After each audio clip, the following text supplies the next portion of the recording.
Hello students, या video लेक्चरमध्ये आपण केमिकल कायनेटिक्स सुरू करणार आहोत. हा नवीन चॅप्टर आहे आपला. ओके, आता या केमिकल कायनेटिक्स आपण कोणाला म्हणतो? Okay, so it deals with it deals with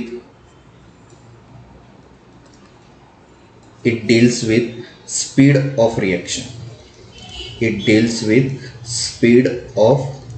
reaction. Okay, आता स्पीड ऑफ रिॲक्शन म्हणजे काय? तर आपण व्हेकल बघितलेले आहेत. व्हेकलची पण एक स्पीड असते, ट्रेनची पण एक स्पीड असते, बसची पण एक स्पीड असते. तसंच या रिॲक्शनमध्ये सुद्धा काय असते? एक स्पीड असते. क्लिअर आहे आता? ओके, तर या केमिकल कायनेटिक्समध्ये आपण हेच बघणार आहोत. जर एक पर्टिक्युलर रिॲक्शन जर परफॉर्म करत असेल तर ते किती स्पीडमध्ये परफॉर्म करते ती रिॲक्शन, हे आपण केमिकल कायनेटिक्समध्ये शिकतो. क्लिअर आहे आता? ओके, जर एखादी रिॲक्टंट जर प्रोडक्टमध्ये कन्वर्ट करत असेल तर तो किती स्पीडमध्ये तो करतोय कन्वर्ट, ते आपण केमिकल कायनेटिक्सच्या थ्रू कॅल्क्युलेट करू शकतोय. क्लिअर आहे? तर केमिकल कायनेटिक्स यासाठीच आपल्याला तयार केलेलं आहे की आपण एखादी पर्टिक्युलर रिॲक्शन जर परफॉर्म करतोय आणि जर त्याच्यात रिॲक्टंट टू काय होतोय, प्रोडक्टमध्ये कन्वर्ट होतोय, तर तो किती स्पीडमध्ये तो कन्वर्ट करतोय रिॲक्टंट इंटू प्रोडक्ट, तर या केमिकल कायनेटिक्सच्या थ्रू आपल्याला स्टडी करता येतोय. क्लिअर आहे आता? ओके, तर केमिकल कायनेटिक्स यासाठीच बनलेलं आहे, to check the particular reaction, that is the speed of reaction. Clear आहे? काही टेक्स्टबुकमध्ये वेलॉसिटी ऑफ दी रिॲक्शन नाव सुद्धा घेतलेलं आहे. Velocity of the reaction.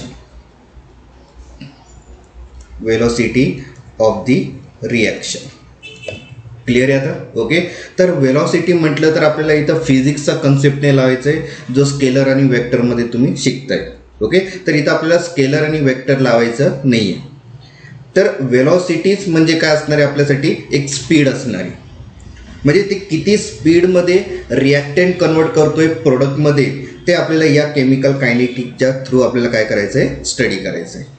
Clear आहे आता? ओके, पण या केमिकल कायनेटिक्सच्या चॅप्टरमध्ये तुम्हाला कुठं स्पीड ऑफ रिॲक्शन असं वर्ड दिसणार नाही.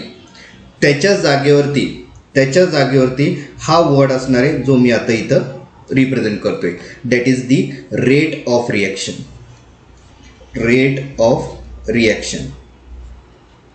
क्लिअर आहे आता? तर या पूर्ण जर्नीमध्ये, म्हणजेच या केमिकल कायनेटिक्सच्या चॅप्टरमध्ये आपण रेट ऑफ रिॲक्शन बघणार आहोत. जिथंही आपल्याला रेट ऑफ रिॲक्शन विचारत असेल तर 100% आपल्याला ते स्पीड ऑफ रिॲक्शन विचारत असेल किंवा वेलॉसिटी ऑफ दी रिॲक्शन विचारत असेल. क्लिअर आहे आता? ओके, तर केमिकल कायनेटिक्स काय असतोय? So it deals with speed of reaction, किती स्पीडमध्ये ती रिॲक्शन परफॉर्म करते. क्लिअर आहे? किंवा वेलॉसिटी ऑफ दी रिॲक्शन. पण आपल्याला हे वर्ड दिसणार आहे का या पूर्ण केमिकल कायनेटिक्स चॅप्टरमध्ये? नाही. त्याच्या जागेवरती आपल्याला हे वर्ड दिसणार आहे, that is the rate of reaction. तर रेट ऑफ रिॲक्शन्स म्हणजे काय?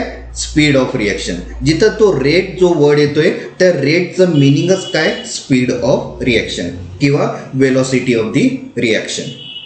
इथपर्यंत क्लिअर आहे आता? ओके, तर आपल्याला स्पीड कॅल्क्युलेट करायचं आहे एका पर्टिक्युलर जर रिॲक्शन परफॉर्म करत असेल तर.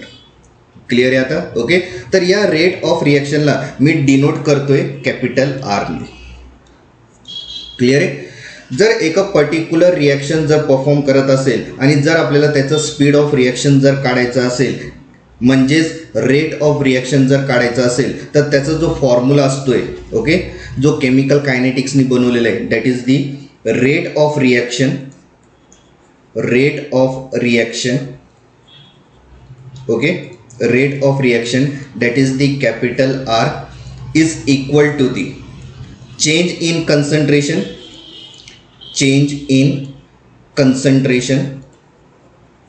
okay, change in concentration divided by time taken.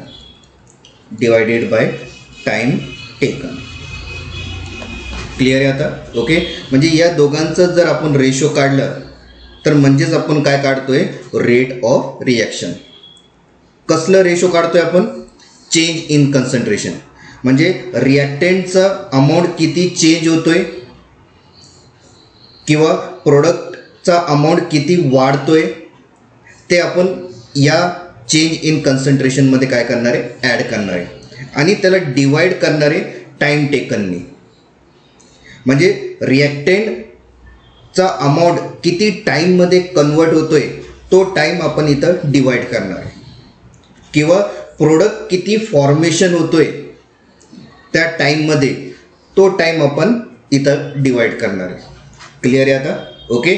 आणि जेव्हा आपण या दोघांचं रेशो काढतोय म्हणजेच आपण काय काढतोय, रेट ऑफ रिॲक्शन. क्लिअर आहे आता, ओके. तर जेव्हा आपण या दोघांचा जेव्हा रेशो काढतोय, चेंज इन कन्सन्ट्रेशन आणि टाईम टेकन, त्यावेळेस आपण त्या पर्टिक्युलर रिॲक्शनचा काय काढतोय, रेट ऑफ रिॲक्शन. आणि जिथं रेट ऑफ रिॲक्शन रिप्रेझेंट होतोय म्हणजेच आपण काय काढतोय, स्पीड ऑफ रिॲक्शन किंवा वेलोसिटी ऑफ दी रिॲक्शन. इथपर्यंत क्लिअर आहे आता, ओके. तर हा फॉर्म्युला लक्षात ठेवा रेट ऑफ रिॲक्शनचा, that is it is the ratio of change in concentration with time taken. हा त्याचं डेफिनेशन सुद्धा आहे. क्लिअर आहे. तर डेफिनेशन जर आपण लिहिलं कोणाचं, रेट ऑफ रिॲक्शनचं, तर तुम्ही डेफिनेशन कसं लिहिणार आहे, it is the ratio of change in concentration in time taken which is called as the rate of reaction. Clear आहे आता, ओके. तर आता एक महत्त्वाचा पॉईंट मी इथं तुम्हाला सांगणार आहे या रेट ऑफ रिॲक्शनवरती, जरा नीट व्यवस्थित ऐका. जेव्हा आपण एका पर्टिक्युलर रिॲक्शनचं जर रेट ऑफ रिॲक्शन काढतोय तर तो रेट ऑफ रिॲक्शन 100% डिपेंड असतोय कशावरती, टाईमवरती. जोपर्यंत आपण टाईम कॅल्क्युलेट करत नाही तोपर्यंत रेट ऑफ रिॲक्शन कॅल्क्युलेट करू शकत नाही. लक्षात आलंय मी काय सांगितलेलं आहे, ओके. म्हणजे रेट ऑफ रिॲक्शन हे 100% कशावरती डिपेंड असतोय, तर टाईमवरती. क्लिअर आहे आता, ओके. आता जर या फॉर्म्युलेच्या थ्रू रेट ऑफ रिॲक्शन आणि टाईमचं रिलेशन बघितलं तर तो इन्व्हर्सली प्रोपोर्शनल दाखवतोय. काय दाखवतोय, इन्व्हर्सली प्रोपोर्शनल. जर एका पर्टिक्युलर रिॲक्शनचं जर रेट वाढतोय, ओके, एका पर्टिक्युलर रिॲक्शनचं जर रेट काय होतोय, वाढतोय, म्हणजेच तिथं जो टाईम जो घेतोय तो रिॲक्शन तो खूप कमी टाईम घेतोय. क्लिअर आहे. म्हणजे time taken will be the less. Clear आहे आता, ओके. टाईम कमी होतोय म्हणून रेट ऑफ रिॲक्शन काय होते, वाढते. क्लिअर आहे आता, ओके. आपण टाईम कशासाठी नोट डाऊन करतोय हे मी आत्ताच सांगितलेलं तुम्हाला, जरा नीट व्यवस्थित ऐका रिवाइंड करून, ओके. तर टाईम टेकन जर कमी झालं तर 100% त्या पर्टिक्युलर रिॲक्शनचा रेट काय होणार आहे, वाढणार आहे. क्लिअर आहे आता, ओके. आणि जर समजा एका पर्टिक्युलर रिॲक्शनचा रेट जर कमी होतोय तर जो टाईम जो घेतोय तो पर्टिक्युलर रिॲक्शन तो काय होतोय, जास्त घेतोय. म्हणजे जर रेट कमी दाखवतोय तो पर्टिक्युलर रिॲक्शन, म्हणजे स्पीड खूप कमी दाखवतोय तो पर्टिक्युलर रिॲक्शन, तर 100% तिथं जो टाईम जो घेतोय तो खूप जास्त घेतोय. क्लिअर झालं आता, ओके. आणि जर आपल्याला पर्टिक्युलर रिॲक्शनमध्ये जर आपल्याला हे रिलेशन दिसत असेल त्या पर्टिक्युलर रिॲक्शनमध्ये, तर आपण ते स्पीड ऑफ रिॲक्शनच बघतोय. म्हणजेच जर समजा टाईम टेकन कमी होतोय आणि रेट ऑफ रिॲक्शन वाढतोय म्हणजेच तिथं स्पीड ऑफ रिॲक्शन काय होणार आहे, वाढणार आहे. क्लिअर आहे. म्हणजे स्पीड ऑफ रिॲक्शन कधी वाढू शकते, जेव्हा तिथं टाईम काय असणार आहे, कमी असणार आहे. क्लिअर आहे. म्हणजे कमी टाईमात जर प्रोडक्ट तयार होत असेल, कमी टाईमात जर प्रोडक्ट काय होतोय, तयार होत असेल, म्हणजेच जी रिॲक्शन जर परफॉर्म करत असेल त्यावेळेस ती रिॲक्शनचा जो स्पीड असेल तो काय असणार आहे, खूप जास्त असणार आहे. क्लिअर आहे. आणि जर स्पीड ऑफ रिॲक्शन जर जास्त असेल म्हणजेच आपण सांगतोय तिथं रेट ऑफ रिॲक्शन त्या पर्टिक्युलर रिॲक्शनचा काय असणार आहे, जास्त असणार आहे. कधी, जेव्हा टाईम काय असणार आहे, कमी घेतोय. क्लिअर आहे आता. आणि जर टाईम जास्त घेतोय प्रोडक्ट तयार करण्यासाठी म्हणजे सायमल्टेनियसली त्याचा जो स्पीड ऑफ रिॲक्शन असणार आहे त्या पर्टिक्युलर रिॲक्शनचा तो काय असणार आहे, खूप कमी असणार आहे जर टाइम खूप जास्त घेत असेल प्रोडक्ट तयार करण्यासाठी. क्लिअर आहे, म्हणजेच तिथं रेट ऑफ रिॲक्शन काय असणार आहे, कमी असणार आहे. क्लिअर आहे. तर लक्षात ठेवा, रेट ऑफ रिॲक्शन जितकंही आपण काढणार आहे पुढे जाऊन ते सगळे रेट ऑफ रिॲक्शन या टाईमवरतीच बेस असणार आहे. जर तुमच्याकडे टाईम नसेल तर तुम्ही रेट ऑफ रिॲक्शन काढू शकत नाही. क्लिअर आहे आता. ओके. आणि जिथं रेट ऑफ रिॲक्शन काढलं नाही म्हणजे तुम्हाला ते स्पीड ऑफ रिॲक्शन काढू शकले नाही त्या पर्टिक्युलर रिॲक्शनचं. तर लक्षात ठेवा, तिथं तुम्ही टाईम काय करायचं आहे, मेन्शनच करायचं आहे. क्लिअर आहे. या टाईमवरतीच बेस आहे आपला रेट ऑफ रिॲक्शन. क्लिअर झालं आता. ओके. आणि जर एका पर्टिक्युलर रिॲक्शनचा जर रेट ऑफ रिॲक्शन काढायचा असेल तर 100% आपल्याला या दोघांचं रेशो काढावं लागेल. आणि रेशो कोणाचं काढायचं आहे, change in concentration divided by time taken. Clear झालं आता. ओके. तर इथपर्यंत सगळ्यांचं क्लिअर झालं असेल. ओके. आता मी नेक्स्ट पॉईंट घेतोय. ओके. नेक्स्ट पॉईंट घेण्याच्या आधी पहिले एक सिम्बॉल मी तुम्हाला सांगतोय या फॉर्म्युलेमध्ये. Okay. Change in concentration. Okay. Change in concentration हे आपण कशाने डिनोट करणार आहे, हे कशाने डिनोट करणार आहे, change in concentration that is delta C. इथं काय लिहिणार आहे आपण, delta C. So delta C म्हणजेच काय असणार आहे, चेंज इन कन्सन्ट्रेशन. क्लिअर आहे आता. ओके. आणि डिवाइड करणार आहे आपण डेल्टा टीने. आणि डेल्टा टी म्हणजे काय, टाइम टेकन. क्लिअर आहे आता. Okay. So change in concentration आपण कशाने डिनोट करणार आहे, डेल्टा सी.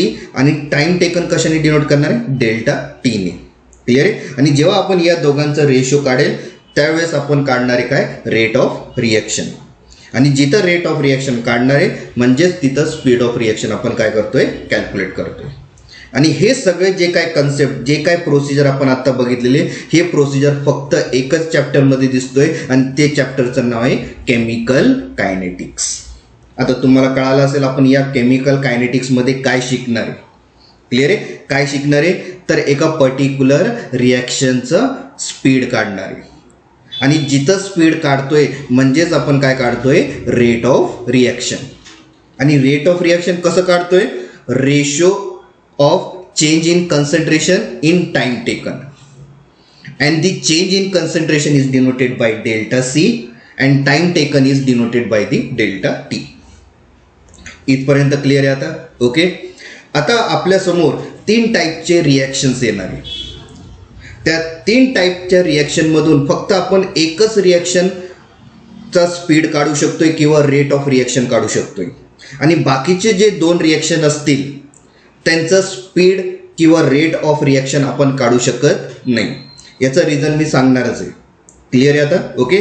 तर आपल्यासमोर 3 टाईपचे रिॲक्शन येऊ शकतात. क्लिअर आहे. आता ते 3 टाईपचे रिॲक्शन कुठले, त्याचं नाव घेतोच आहे मी.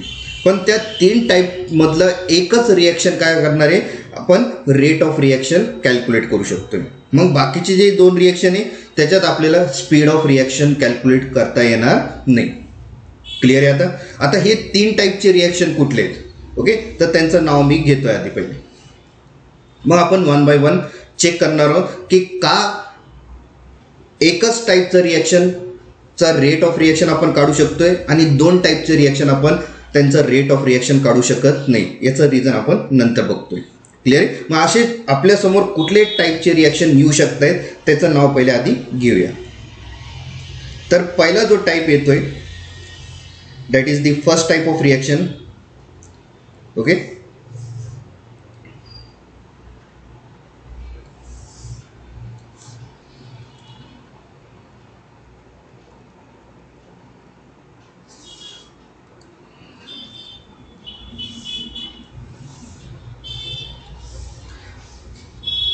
Three types of reaction are there. Okay, 3 types of reactions are there. 3 types of reactions are there. Okay, जो पहिला टाइप आहे A टाइप घेतोय. Okay, that is the fast reaction. Fast reaction. Clear आहे आता. ओके. हा एक टाईपचा reaction येऊ शकतोय आपल्यासमोर. त्याच्यानंतर बी पार्ट जो आहे,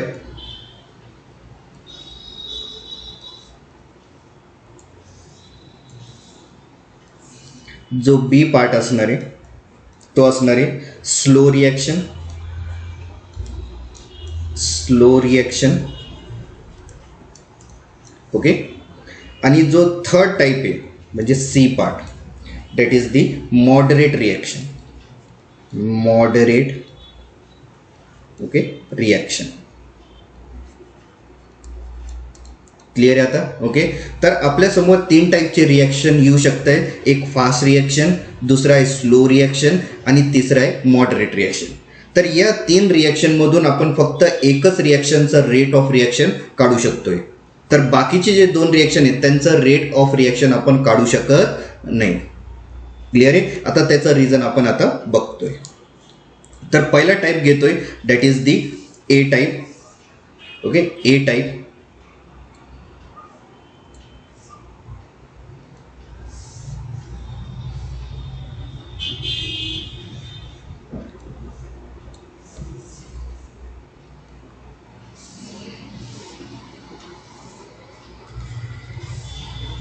okay, A type, that is the fast reaction.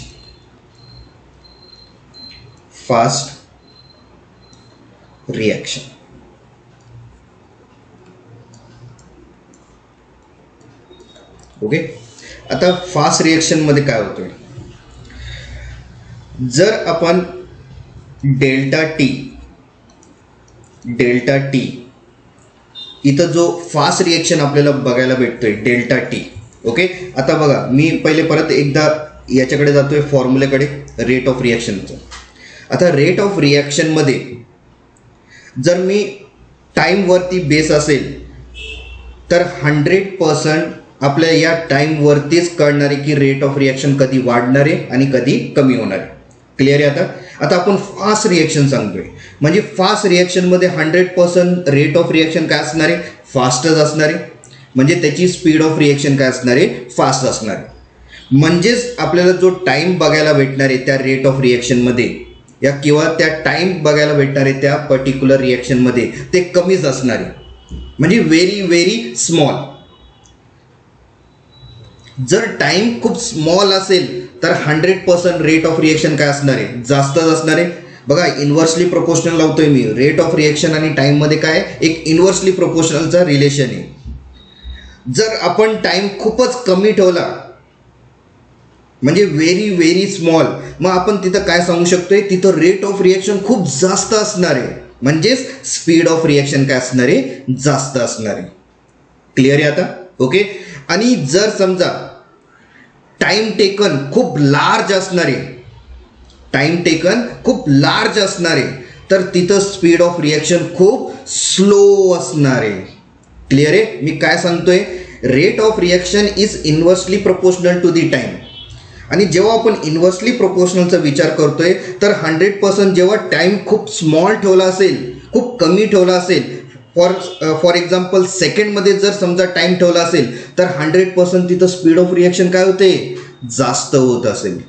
आणि जर टाइम गॅप खूप कमी असेल या टाइम टेकन खूप कमी असेल तर 100% त्याचा रेट ऑफ रिॲक्शन काय असणार आहे, जास्त असणार आहे. स्पीड ऑफ रिॲक्शन काय असणार आहे, जास्त असणार आहे. मग ती पर्टिक्युलर रिॲक्शन्स म्हणजे कुठली, तर फास्ट रिॲक्शन. त्यालाच म्हणणार आहे आपण काय, फास्ट रिॲक्शन. तर मी डेल्टा टीनीच काय केलं, त्याला डिनोट केलं. डेल्टा टीनी कसं काय डिनोट केलं, की कारण डेल्टा टीवरच डिपेंड आहे काय, रेट ऑफ रिॲक्शन. जर मी डेल्टा टी खूपच कमी ठेवलंय म्हणजे सेकंडमध्ये जर ठेवलं तर तिथं स्पीड ऑफ रिॲक्शन काय असणार आहे, जास्त असणार आहे. क्लिअर आहे? म्हणजेच रेट ऑफ रिॲक्शन काय असणार आहे, जास्त असणार आहे. मग हे कुठल्या पर्टिक्युलर रिॲक्शनसाठी मी सांगतोय, तर फास्ट रिॲक्शन. मग मी तिथं लिहू शकतोय की डेल्टा टी, इथं जो डेल्टा टी तो काय असणार आहे, व्हेरी स्मॉल. काय असणार आहे, व्हेरी स्मॉल. जर डेल्टा टी काय असणार आहे, व्हेरी स्मॉल, तर 100% तिथं जो रेट ऑफ रिॲक्शन आहे म्हणजेच that is the capital R, तो कसा असणार आहे, व्हेरी हाय. म्हणजे खूप जास्त स्पीडमध्ये ती रिॲक्शन असणार आहे. क्लिअर आहे. मग असे कुठले फास्ट रिॲक्शन करतात, तर आयोनिक रिॲक्शन्स. आयोनिक रिॲक्शन्स आधीच्या चॅप्टरमध्ये झालेल्या आहे, आयोनिक इक्विलिब्रियममध्ये आयोनिक रिॲक्शन्स. आयोनिक रिॲक्शनमध्ये कुठलं, तर स्ट्रॉंग इलेक्ट्रोलाइट. जसं तुम्ही NaCl हे काय, एक स्ट्रॉंग इलेक्ट्रोलाइट आहे, आणि जसं तुम्ही NaClला पाण्यामध्ये टाकतात ते इझिली काय करतात, रिॲक्ट करतात, कारण ते एक स्ट्रॉंग इलेक्ट्रोलाइट आहे. आणि स्ट्रॉंग इलेक्ट्रोलाइट जसं पाण्यामध्ये एंटर होतोय ते काय होतात, एक सेकंडमध्ये ते काय करतात, त्या पाण्याजवळ रिॲक्शन करतात. आणि जर सेकंडमध्ये जर पाण्यामध्ये ते रिॲक्शन करतायत, मग तिथं आपल्याला टाइम नोट डाऊन करता येईल का एक्झॅक्टली, ते किती टाइममध्ये ते रिॲक्शन केलं, कधीच नाही. क्लिअर आहे आता. ओके. तर असे आयोनिक रिॲक्शन्स वाले काय करतात, फास्ट रिॲक्शन करतात. आणि आयोनिक रिॲक्शन मधलं कुठलं, तर स्ट्रॉंग इलेक्ट्रोलाइट. फॉर एक्झाम्पल मी काय घेतलं, NaCl. जसं NaClला मी वॉटरमध्ये टाकलं, जो स्ट्रॉंग इलेक्ट्रोलाइट आहे तो वॉटरशी एक विदिन दी सेकंड काय करतात, रिॲक्शन करतात आणि डिझॉल्व्ह होऊन जातात विदिन दी सेकंड्स. आणि जर विदिन दी सेकंड्स ते डिझॉल्व्ह होतात, मग तर आपण त्याचं डेल्टा टी काढू शकतोय का, नाही, का की तिथं डेल्टा टी आपण डायरेक्टली काय सांगितलंय, व्हेरी स्लो. आणि जर व्हेरी स्मॉल सांगितलं असेल तर 100% तिथं रेट ऑफ रिएक्शन काय असणार आहे, जास्त असणार आहे. क्लिअर आहे आता. ओके. सो डेल्टा टी जो मी आत्ता सांगितलेला आहे, तो डेल्टा टी तिथं काय असणार आहे, त्या पर्टिक्युलर रिॲक्शनमध्ये खूप कमी असणार आहे. विदिन दी सेकंड्स ते काय करतात, रिॲक्शन करतात. जर विदिन दी सेकंड जर रिॲक्शन करत असेल तर त्यांचा टाइम आपण नोट डाऊन करू शकत नाही. म्हणजेच आपण हे सांगू शकतोय की तिथं जो काय रिॲक्शनचा जो स्पीड असेल तो खूप फास्ट असेल. क्लिअर आहे. जसं तुम्ही NaCl टाकायला गेले पाण्यामध्ये, आणि जसं तुम्ही पाण्यामध्ये NaClला टाकलं आणि तुम्ही वॉच स्टार्ट करायला गेले, तर तुम्ही वॉच स्टार्ट करण्याच्या आधीच त्यांनी ते काय केलं असेल, रिॲक्शन करून टाकली असेल. मग तुम्ही तिथं टाइम नीट व्यवस्थित नोट डाऊन करू शकतायत का, नाही, कारण ते विदिन दी सेकंड रिॲक्शन करतात. क्लिअर आहे. हे आयोनिक रिॲक्शन जे स्ट्रॉंग इलेक्ट्रोलाइट असतात ते विदिन दी सेकंड्स काय करतात, रिॲक्शन करतात. आणि या कारणामुळे आपण तिथं डेल्टा टी कॅल्क्युलेट करू शकत नाही, का की त्यांचं डेल्टा टी काय खूप स्मॉल आहे, व्हेरी स्मॉल. आणि जिथं डेल्टा टी व्हेरी स्मॉल झालं म्हणजेच तिथं रेट ऑफ रिॲक्शन काय असणार आहे, खूप स्पीडमध्ये असणार आहे, व्हेरी हाय. काय लिहिलंय बघा, R इज व्हेरी हाय. आणि जिथं R इज व्हेरी हाय लिहिलं म्हणजे आपण डेल्टा टी तिथं काय कॅल्क्युलेट करू शकत नाही. म्हणजे अशा टाईपचे फास्ट रिॲक्शनचे रेट ऑफ रिॲक्शन आपण कॅल्क्युलेट करू शकत नाही. क्लिअर झालं आता. ओके. सो एक्झाम्पल पण मी लिहून देतोय. Example that is the ionic reaction. Example ionic reactions. आणि आयोनिक रिॲक्शनमध्ये कुठला टाईप, तर strong electrolyte. Strong electrolyte. Clear आहे आता. ओके. चला नेक्स्ट. आता याच्यानंतर मी हे पॉईंट देऊ शकतोय, for this reaction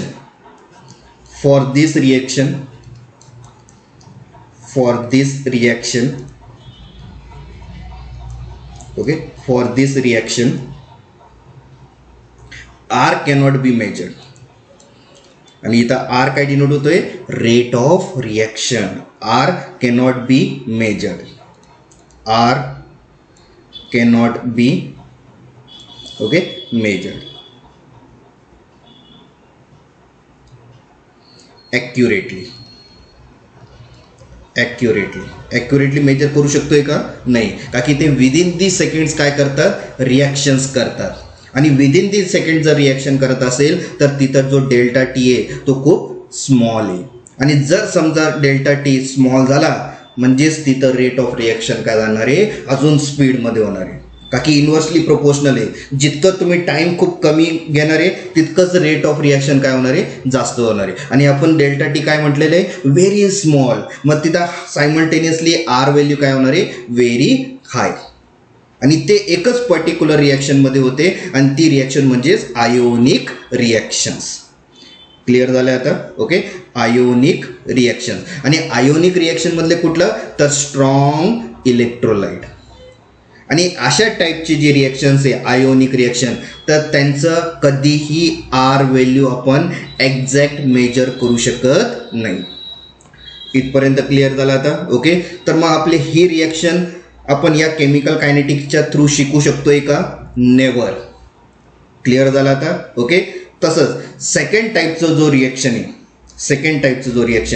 that is the B part. काय नाव घेतलं होतं? Slow reaction. ओके.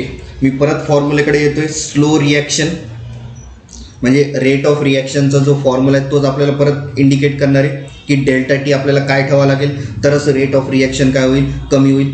का की स्लो रिॲक्शन म्हटलं तर त्याची स्पीड ऑफ रिॲक्शन काय असणार आहे? कमीच असणार आहे. तर मला सांगा आता, जर आपल्याला रेट ऑफ रिॲक्शन खूप स्लो दिसते, ओके, तर तिथं जो टाइम टेकन असणार आहे तो खूप कमी असेल का खूप जास्त असणार आहे? तर आन्सर काय असणार आहे त्याचं? खूप जास्त असणार आहे. क्लिअर आहे आता? ओके. म्हणजे ज्याचं टाइम खूप जास्त असेल तर 100% त्याचा जो रेट ऑफ रिॲक्शन असणार आहे तो खूपच कमी असणार आहे, व्हेरी स्लो असणार आहे. जर तो टाइम गॅप काय असणार आहे? जास्त असणार आहे. क्लिअर आहे? मग अशा टाईपचे रिॲक्शनला आपण काय म्हणतोय? Slow reaction. क्लिअर आहे? तर जर टाइम खूप जास्त घेत असेल, for example 1 year, 1 month, okay, असं जर टाइम घेत असेल तर 100% त्याचाही आपण रेट ऑफ रिॲक्शन कॅल्क्युलेट करू शकत नाही. फॉर एक्झाम्पल जर मेटल घेतलं मी, त्या मेटलला मी सनमध्ये ठेवलं. कुठे ठेवलंय? सनच्या अंडरमध्ये ठेवलं आणि तुम्हाला सांगितलं की हा रस्टिंगचा टाइम नोट डाऊन करा. रस्टिंग म्हणजे काय? गंज. ओके. तो कुठल्या टायमाला तो रस्टिंग होणार आहे. तर तुम्ही तिथं कायम तिथंच बसणार आहे का की रस्टिंग तर एक्झॅक्ट लगेच होत नाही मेटलचा. 10 days, 20 days किंवा 1 month सुद्धा लागू शकतोय. मग तुम्ही एकच जागेवरती त्या रस्टिंगचा टाइम नोट डाऊन करू शकतायत का? कधीच नाही. कारण जो रस्टिंग होऊ राहिलाय त्या मेटलवरती ते खूप स्लो होतोय. क्लिअर आहे? आणि जर खूप स्लो होतोय म्हणजेच तिथं जो टाइम गॅप आहे तो काय असणार आहे? जास्त असणार आहे. आणि जर टाइम गॅप जर जास्त असेल तर 100% तो रस्टिंगचा जो रेट ऑफ रिॲक्शन आहे तो खूप काय असणार आहे? कमी असणार आहे. मग आपण त्याचा जो डेल्टा टी आहे तो एक्झॅक्ट कॅल्क्युलेट करू शकतोय का? कुठल्या टायमाला तो रस्टिंग होणार आहे? नाही. जर तुम्हीच थांबू नाही शकत आहे तिथं त्या रस्टिंगच्या समोर तर 100% आपण तिथं डेल्टा टी कॅल्क्युलेट करू शकतोय का? नाही. की एक्झॅक्ट रस्टिंगचा टाइम आपण कॅल्क्युलेट करू शकत नाही. कारण तो जो रस्टिंग होतोय तो टाइम गॅप काय तिथं खूप जास्त आहे. आणि जिथं टाइम गॅप जास्त तिथं रेट ऑफ रिॲक्शन खूप स्लो आहे. क्लिअर आहे? म्हणून आपण इथंही सुद्धा रेट ऑफ रिॲक्शन कॅल्क्युलेट करू शकत नाही या टाईप ऑफ रिॲक्शनमध्ये. म्हणजेच कुठलं? तर स्लो रिॲक्शन. क्लिअर झालं आता? ओके. तर स्लो रिॲक्शनमध्ये पण आपण रेट ऑफ रिॲक्शन कॅल्क्युलेट करू शकत नाही कारण तिथं जो टाइम गॅप आहे तो खूप जास्त आहे. म्हणजेच delta T, okay, delta T is very large. Clear आहे? आणि डेल्टा टी लार्ज झाल्यामुळे तर आर व्हॅल्यू काय असणार आहे? Very small. क्लिअर आहे आता? ओके. तर एक्झाम्पल काय असणार आहे? That is the rusting of ion. Ion पण काय? एक मेटलच आहे. ओके. तर तिथं रेट ऑफ रिॲक्शन आपण कॅल्क्युलेट करू शकतोय का? नाही. So for this type of reaction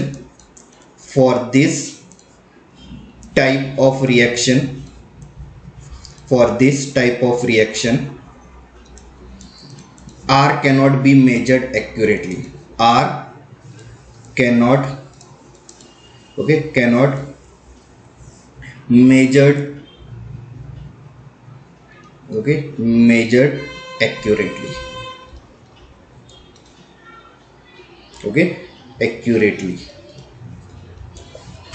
clear झालं आता. ओके, तर इथेही आपण रेट ऑफ रिॲक्शन कॅल्क्युलेट नाही करू शकत for slow reaction.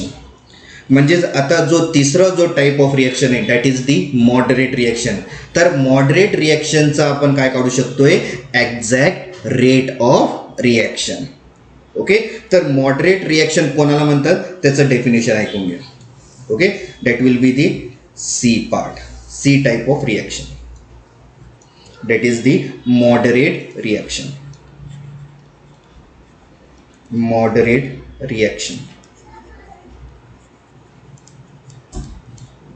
Okay, moderate reaction काय असणार आहे,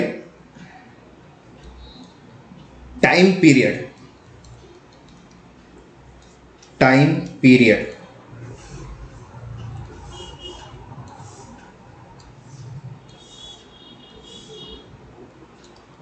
okay, time period is not too small,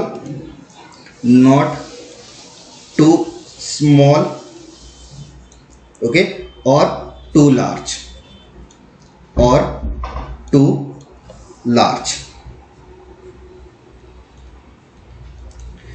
clear आहे. म्हणजे आपण याला मीडियम म्हणू शकतोय, नाही तो खूप कमी टाइम घेतोय, नाही तो खूप जास्त टाइम घेतोय.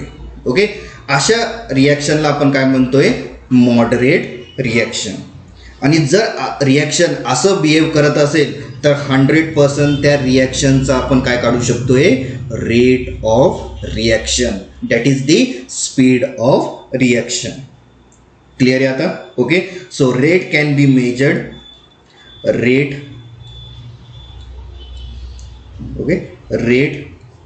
can be